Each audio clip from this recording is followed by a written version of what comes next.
얼마 전에 문재인이 방송에 나와가지고 SBS 그 이제 사회자가 SBS 뉴스 사회자였거든요. 그 사람이 대통령 후보들 이렇게 짧게 짧게 자기 공약과 앞으로 어떻게 정치를 할 건지 묻는 그런 프로그램이었어요.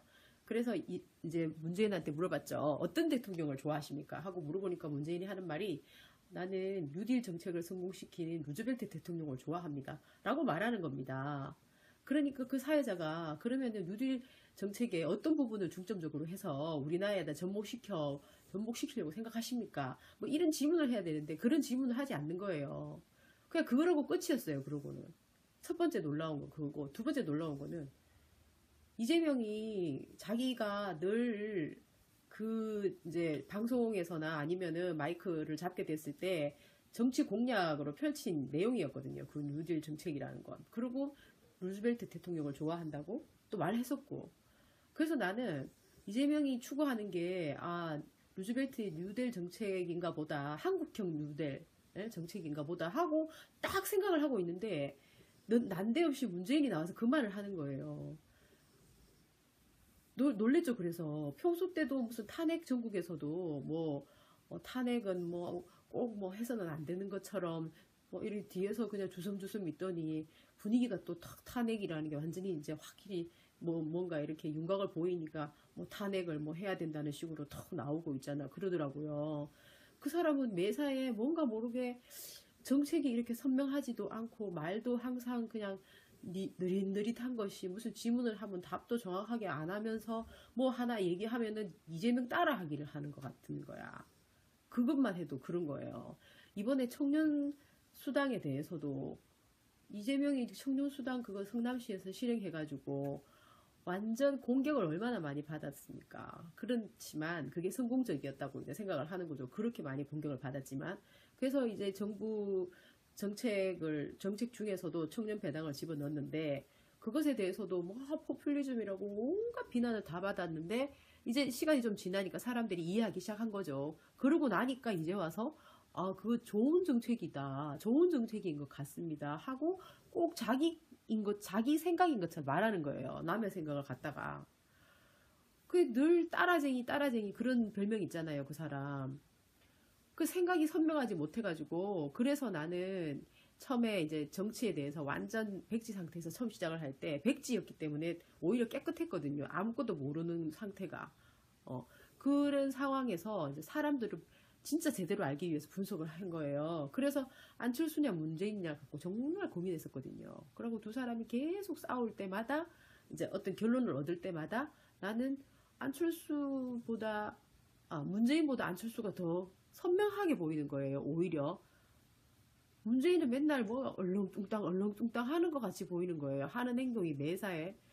그래서 그랬는데 이제 뭐 그래도 여론이라든지 뭐 당 장악권이 워낙 세서 그런지 어쨌든 어쩌고 저쩌고 해가지고 안철수가 그럼에도 불구하고 선전해가지고 당을 맡게 되잖아요. 근데 당을 맡는데 나는 거기서 이제 김선숙하고 김수미 사건을 보면서 리더십이 좀 떨어지고 또 이제 자기가 뭘 정책을 펴려고 해도 그 사람이 가지고 있는 어떤 밑바탕이 없다 보니까 계속 그 정치꾼들한테 휩쓸려가지고 자기가 가지고 있는 어떤 뭐 자기 생각은 좋지만 그 생각을 펼쳐내질 못하는 거예요. 그걸 보면서 이거 뭐 나라 살림 맡겠다가 좀 큰일 나겠다 하는 생각을 하게 돼서 굉장히 좀 실망이 컸습니다. 그래서 우리나라는 왜 이렇게 인재가 없나 하고 이제 한숨을 쉬고 있는 와중에 이 사건이 터진 거죠. 우병우 사건 그 이후에 이제 박근혜 사건 터지면서 탄핵 국면에 접어들 때 완전히 선봉에 섰던 이재명. 그 전에 그 사람이 나도 이제 중도파인데다가 그 이재명을 이제 잘 알 수가 없었기 때문에 그냥 포퓰리스트인갑다 이래 생각했거든요. 그래서 이제 그 사람이 포퓰리스트인지 아닌지 알아보기 위해서 계속 또 연구 검토를 했어요. 그 사람이 어떤 좋은 사람이면 좋지만 안 좋은 사람일 가능성도 있기 때문에 계속 그래서 그 사람을 탐구를 해본 결과 그 사람에게는 정의라는 게 있다는 것을 느꼈습니다. 정의가 뭐 그러면은 뭐 안철수는 없고 뭐 문재인은 없고 뭐 이재명만 있느냐 뭐 그거는 아닌 것 같아요. 예, 세 사람 다 어느 정도 정의는 가지고 있어요. 이 새누리당 사람들이 정의가 없죠. 그야말로 돈이 되는 쪽으로 그냥 무조건 하고 이제 붙어가지고 예, 서로 간에 그냥 흡혈귀처럼 그냥 그러고 예, 그런 사람들이 모여 있는 장소. 예, 그 사람들 정말 문제가 정말 심각하죠. 새누리당, 친박당, 특히 친박들. 그런데 그런데 말입니다. 이재명이 뉴딜 정책을 이 사람이 자기가 실행하겠다고 하는데 이 사람 역시도 공격받는 거죠. 이건 거의 전투라고 말인 거죠. 이재명도 그런 말 하잖아요. 전투다, 전쟁이다, 기득권자들과의 한판 싸움이다. 이렇게 하면서 나는 아주 선명하게 더불어민주당의 좋은 이미지를 이재명이 만들었다고 생각을 하고 있는데, 이런 느낌을 그냥 완전 별로 한 일도 없는 문재인이 그냥 아주 그냥 뭐 대단히 뭐 한 것처럼 점수를 얻는 거예요. 이재명은 오히려 무슨 뭐 종북이니 무슨 포퓰리스트니 이런 식으로 만들어버리고, 그 누가 그런 공작을 하는지 정말 알 길이 없는데 말입니다. 군대 말하는 스타일 말입니다. 그래서 정말 너무 유감스럽죠. 하여간 적폐청산, 이거는 전쟁 이 기득권자들이 자기들이 가지고 있는 기득권을 내놓을 리가 없잖아요. 그냥 그러니까 싸움을 해서 이걸 갖다가 정상화시켜야 된다는 거죠. 근데 지금 안희정은 어떻습니까? 공정한 사회를 위해서 모두 포용을 해야 된다. 뭐 이런 식으로 나오잖아요. 그럼 얼마나 쉬워요? 모두 포용하는 거. 예. 모두 포용하는 거 쉽죠. 그 쉬운 거를 하는 사람을 정말 잘한다 하면서 점수를 주면 그 다음엔 어떻게 될까요? 그래서 여론 조작이 아닌가, 나는 그런 생각을 하는 겁니다. 여론들이 또 조작을 하는 거죠. 왜냐면 새누리가 나중에 잘못될 경우를 생각을 해서. 그리고 안희정이라는 사람은 그래요. 포용은 좋습니다. 대단히 좋은 겁니다. 그러나 상황이 있죠. 상황이.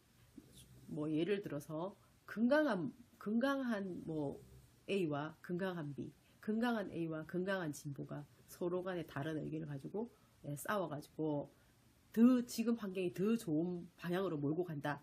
그거는 정말 맞는 말이에요. 그러면 그건 포용 정책이 되는데, 지금 현재 이 완전히 탄핵이 될 한 당이 일을 잘못해가 탄핵이 될 정도까지 왔는데 그 당을 포용한다? 그러면은 그 당이 추구해왔던 그 지금까지의 정치 형태, 예를 들면 녹색 성장, 그 다음에 무슨 창조 경제, 그거라는 걸 이름만 그려서 하지, 그거 해가지고 그 사람들 완전히 우리 국민들 완전히 그냥 도탄에 빠지게 만들었잖아요. 근데 그걸 그대로 이어받는다?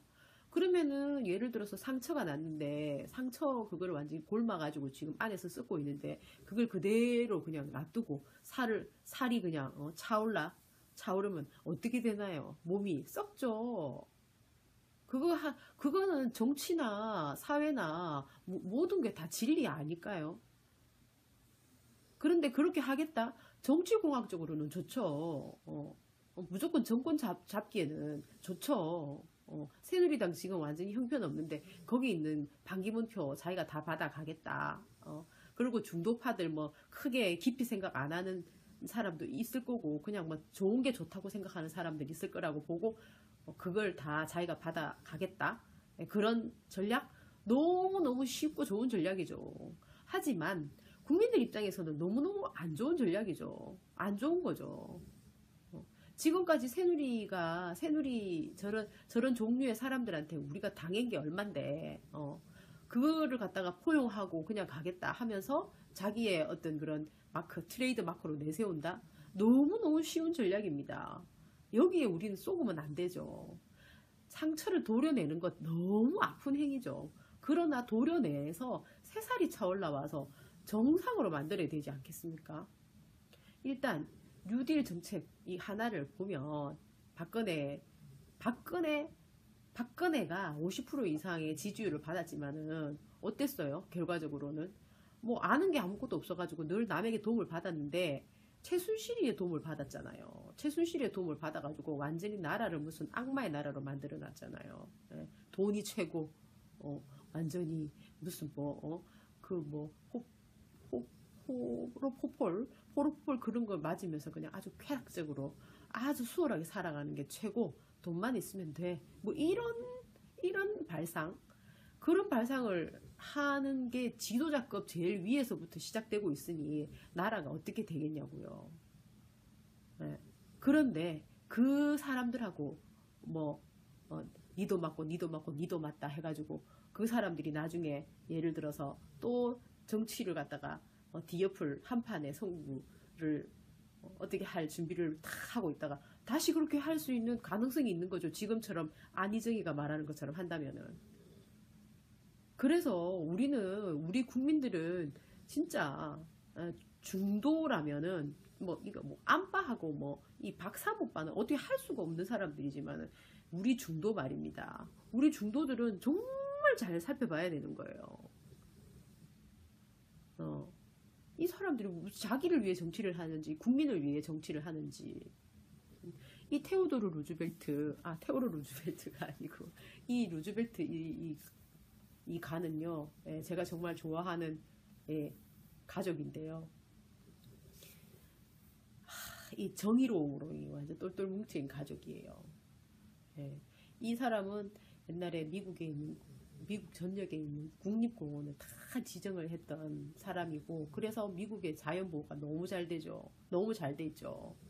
사람들이 가면은 경탄하죠. 만약에 그 역시도 그렇게 안 했으면 거기다가 또 뭐 돈 되는 거 한다고 이것저것 해버리면 그 자연이 그대로 있을 수가 없을 텐데 그걸 그대로 다, 예, 이 사람이 여행을 다니면서 대통령 출마하기 전, 젊었을 때 여행을 다니면서 그 야영 생활을 하면서 그런 걸 느꼈대요. 자연의 아름다움.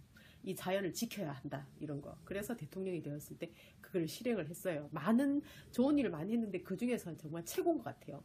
그리고 이 사람,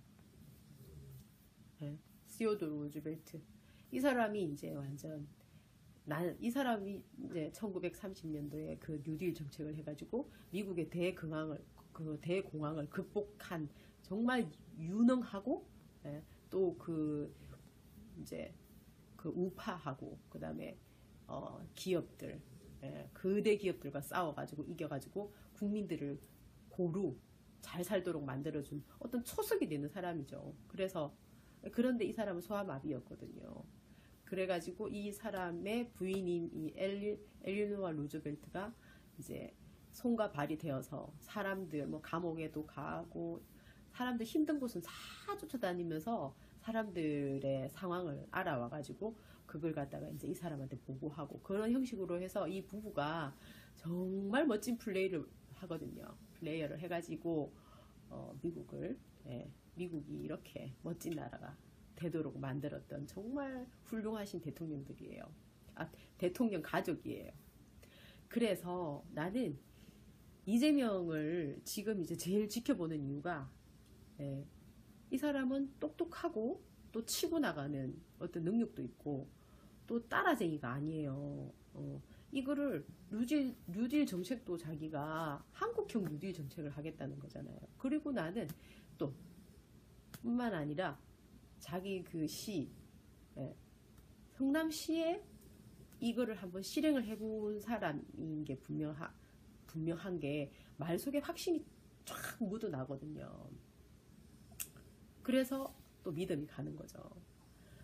하여간 지금 이제 경선이 코앞인데 이 사람들이 이 토론을 하러 나와야 되는데 또 아니나 다를까 문재인이 안 나온다는 말이 있어요. 문재인이 나오고 싶지가 않은가 봐요. 너무너무 말도 잘 못하고 떠듬떠듬거리고 생각이 정리가 안 돼서 그런지 무서운 건지 왜 안 나오려고 하겠어요?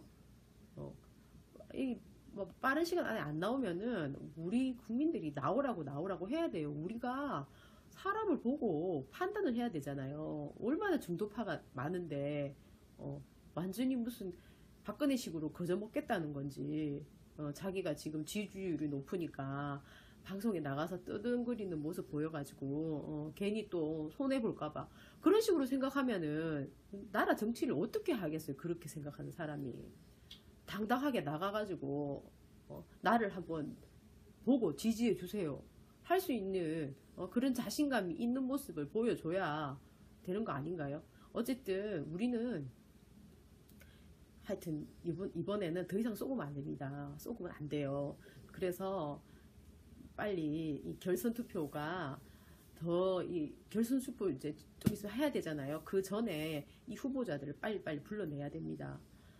하여튼 함께 노력했으면 좋겠어요. 바이. 완전 공격을 얼마나 많이 받았습니까? 그렇지만 그게 성공적이었다고 이제 생각을 하는 거죠. 그렇게 많이 공격을 받았지만. 그래서 이제 정부 정책 중에서도 청년 배당을 집어넣었는데 그것에 대해서도 뭐 포퓰리즘이라고 온갖 비난을 다 받았는데 이제 시간이 좀 지나니까 사람들이 이해하기 시작한 거죠. 그러고 나니까 이제 와서 그거 좋은 정책이다. 좋은 정책인 것 같습니다. 하고 꼭 자기 생각인 것처럼 말하는 거예요. 남의 생각을 갖다가. 그게 늘 따라쟁이 그런 별명 있잖아요. 그 사람. 그 생각이 선명하지 못해가지고 그래서 나는 처음에 이제 정치에 대해서 완전 백지 상태에서 처음 시작을 할 때 백지였기 때문에 오히려 깨끗했거든요. 아무것도 모르는 상태가.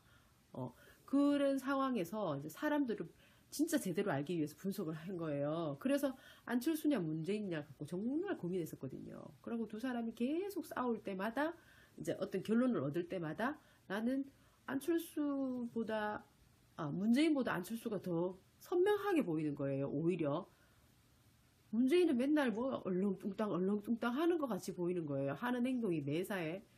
그래서 그랬는데 이제 뭐 그래도 여론이라든지 뭐 당 장악권이 워낙 세서 그런지 어쨌든 어쩌고 저쩌고 해가지고 안철수가 그럼에도 불구하고 선전해가지고 당을 맡게 되잖아요. 근데 당을 맡는데 나는 거기서 이제 김선숙하고 김수미 사건을 보면서 리더십이 좀 떨어지고 또 이제 자기가 뭘 정책을 펴려고 해도 그 사람이 가지고 있는 어떤 밑바탕이 없다 보니까 계속 그 정치꾼들한테 휩쓸려가지고 자기가 가지고 있는 어떤 뭐 자기 생각은 좋지만 그 생각을 펼쳐내질 못하는 거예요. 그걸 보면서 이거 뭐 나라 살림 맡겠다가 좀 큰일 나겠다 하는 생각을 하게 돼서 굉장히 좀 실망이 컸습니다. 그래서 우리나라는 왜 이렇게 인재가 없나 하고 이제 한숨을 쉬고 있는 와중에 예를 들어서 상처가 났는데 그걸 완전히 골마가지고 지금 안에서 썩고 있는데 그걸 그대로 그냥 놔두고 살이 그냥 차오르면 어떻게 되나요? 몸이 썩죠. 그거는 정치나 사회나 모든 게 다 진리 아닐까요? 그런데 그렇게 하겠다? 정치공학적으로는 좋죠. 무조건 정권 잡기에는 좋죠. 새누리당 지금 완전히 형편없는데 거기 있는 반기문 표 자기가 다 받아가겠다. 그리고 중도파들 뭐 크게 깊이 생각 안 하는 사람도 있을 거고 그냥 뭐 좋은 게 좋다고 생각하는 사람들이 있을 거라고 보고 그걸 다 자기가 받아가겠다. 그런 전략 너무너무 쉽고 좋은 전략이죠. 하지만 국민들 입장에서는 너무너무 안 좋은 전략이죠. 안 좋은 거죠. 지금까지 새누리 저런 종류의 사람들한테 우리가 당한 게 얼만데 그거를 갖다가 포용하고 그냥 가겠다 하면서 자기의 어떤 그런 트레이드 마크로 내세운다. 너무너무 쉬운 전략입니다. 여기에 우리는 쏘으면 안 되죠. 상처를 도려내는 것 너무 아픈 행위죠. 그러나 도려내서 새살이 차올라와서 정상으로 만들어야 되지 않겠습니까? 일단 뉴딜 정책 이 하나를 보면 박근혜가 50% 이상의 지지율을 받았지만은 어땠어요? 결과적으로는 뭐 아는 게 아무것도 없어가지고 늘 남에게 도움을 받았는데 최순실이의 도움을 받았잖아요. 최순실의 도움을 받아가지고 완전히 나라를 무슨 악마의 나라로 만들어놨잖아요. 돈이 최고. 완전히 무슨 포로폴 그런 걸 맞으면서 그냥 아주 쾌락적으로 아주 수월하게 살아가는 게 최고. 돈만 있으면 돼. 뭐 이런 발상. 그런 발상을 하는 게 지도자급 제일 위에서부터 시작돼. 누가 그런 공작을 하는지 정말 알 길이 없는데 말입니다. 군대 말하는 스타일 말입니다. 그래서 정말 너무 유감스럽죠. 하여간 적폐청산 이거는 전쟁 뭐 이 기득권자들이 자기들이 가지고 있는 기득권을 내놓을 리가 없잖아요. 그냥 그러니까 싸움을 해서 이걸 갖다가 정상화시켜야 된다는 거죠. 근데 지금 안희정은 어떻습니까? 공정한 사회를 위해서 모두 포용을 해야 된다. 뭐 이런 식으로 나오잖아요. 그럼 얼마나 쉬워요? 모두 포용하는 거. 예. 모두 포용하는 건 쉽죠. 그 쉬운 거를 하는 사람을 정말 잘한다 하면서 점수를 주면 그 다음엔 어떻게 될까요? 그래서 여론 조작이 아닌가 나는 그런 생각을 하는 겁니다. 여론들이 또 조작을 하는 거죠. 왜냐면 새누리가 나중에 잘못될 경우를 생각을 해서. 그리고 안희정이라는 사람은 그래요. 뭐 포용은 좋습니다. 대단히 좋은 겁니다. 그러나 상황이 있죠. 상황이. 뭐 예를 들어서 건강한 뭐 A와 건강한 B, 건강한 A와 건강한 진보가 서로 간에 다른 의견을 가지고 싸워가지고 지금 환경이 더 좋은 방향으로 몰고 간다. 그거는 정말 맞는 말이에요. 그러면 그건 포용 정책이 되는데 지금 현재 이 완전히 탄핵이 될 한 당이 일을 잘못해가 탄핵이 될 정도까지 왔는데 그 당을 포용한다? 그러면은 그 당이 추구해왔던 그 지금까지의 정치 형태, 예를 들면 녹색 성장, 그 다음에 무슨 창조 경제, 그거라는 걸 이름만 그려서 하지 그거 해가지고 그 사람들 완전히 우리 국민들 완전히 그냥 도탄에 빠지게 만들었잖아요. 근데 뭐 그걸 그대로 이어받는다? 그러면은 얼마 전에 문재인이 방송에 나와가지고 SBS 이제 사회자가 SBS 뉴스 사회자였거든요. 그 사람이 대통령 후보들 이렇게 짧게 자기 공약과 앞으로 어떻게 정치를 할 건지 묻는 그런 프로그램이었어요. 그래서 이제 문재인한테 물어봤죠. 어떤 대통령을 좋아하십니까? 하고 물어보니까 문재인이 하는 말이 나는 뉴딜 정책을 성공시킨 루즈벨트 대통령을 좋아합니다. 라고 말하는 겁니다. 그러니까 그 사회자가 그러면은 뉴딜 정책의 어떤 부분을 중점적으로 해서 우리나라에다 전복시키려고 생각하십니까? 뭐 이런 질문을 해야 되는데 그런 질문을 하지 않는 거예요. 그냥 그거라고 끝이었어요. 그러고는. 첫 번째 놀라운 거 그거고 두 번째 놀라운 거는 이재명이 자기가 늘 이제 방송에서나 아니면은 마이크를 잡게 됐을 때 정치 공약으로 펼친 내용이었거든요. 그 뉴딜 정책이라는 건. 그리고 루즈벨트 대통령을 좋아한다고 또 말했었고. 그래서 나는 이재명이 추구하는 게 루즈벨트 뉴딜 정책인가 보다 한국형 뉴딜 정책인가 보다 하고 딱 생각을 하고 있는데 난데없이 문재인이 나와서 그 말을 하는 거예요.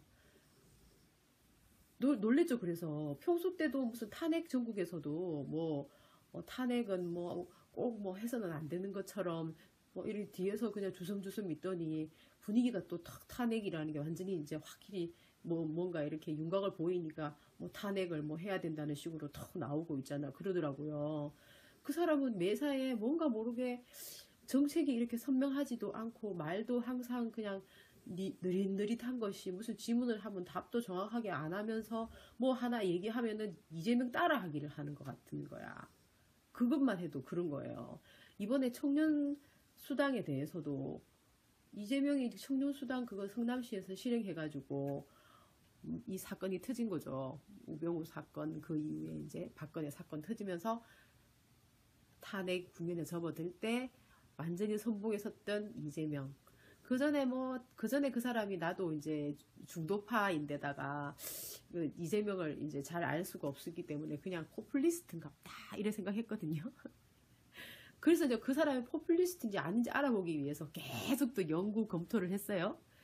그 사람이 어떤 좋은 사람이면 좋지만 안 좋은 사람일 가능성도 있기 때문에 계속 그래서 그 사람을 탐구를 해본 결과 그 사람에게는 정의라는 게 있다는 것을 느꼈습니다. 정의가 그러면은 안철수는 없고 문재인은 없고 이재명만 있느냐 그거는 아닌 것 같아요. 세 사람 다 어느 정도 정의는 가지고 있어요. 이 새누리당 사람들이 정의가 없죠. 그야말로 돈이 되는 쪽으로 그냥 무조건 하고 이제 붙어가지고 네, 서로 간에 그냥 흡혈귀처럼 그냥 그러고 네, 그런 사람들이 모여 있는 장소. 네, 그 사람들 정말 문제가 정말 심각하죠. 새누리당, 친박당, 특히 친박들. 그런데 그런데 말입니다. 이재명이 뉴딜 정책을 이 사람이 자기가 실행하겠다고 하는데 이 사람 역시도 공격받는 거죠. 이건 거의 전투라고 말인 거죠. 이재명도 그런 말 하잖아요. 전투다, 전쟁이다, 기득권자들과의 한판 싸움이다. 이렇게 하면서 나는 아주 선명하게 더불어민주당의 좋은 이미지를 이재명이 만들었다고 생각을 하고 있는데, 이런 느낌을 그냥 완전 별로 한 일도 없는 문재인이 그냥 아주 그냥 뭐 대단히 뭐 한 것처럼 점수를 얻는 거예요. 이재명은 오히려 무슨 뭐 종북이니 무슨 포퓰리스트니 이런 식으로 만들어 버리고